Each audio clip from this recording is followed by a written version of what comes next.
नमस्कार मित्रांनो, हे जे विमान दिसत आहे हे एशिया बुक ऑफ रेकॉर्डमध्ये याची नोंद झालेली आहे आणि इंडिया बुक ऑफ रेकॉर्डमध्ये पण नोंद झालेली आहे।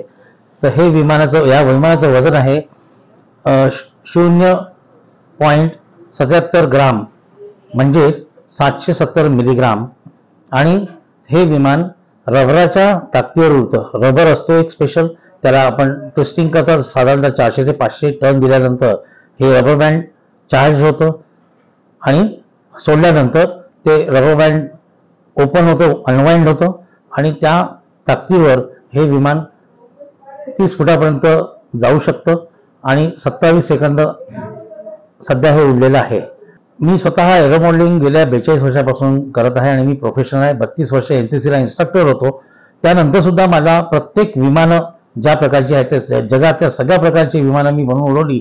याचं कारण प्रत्येक विमानाचं आपलं एक वैशिष्ट्य आहे, एक त्याची ब्युटी आहे, एक सुंदरता आहे आणि काहीतरी सायन्स आहे, प्रकार आहे, पद्धत आहे उडवण्याची, स्किल आहे। त्यामुळे हे करत असताना आता रिटायर झाल्यानंतर काय करायचं, तर कमी खर्चात काय जास्तीत जास्त आपण करू शकतो, त्या माध्यमातून गेल्या 8 वर्षापासून मी इंडोर एरो मॉडेलिंग या प्रकारात सुरुवात केलेली आहे।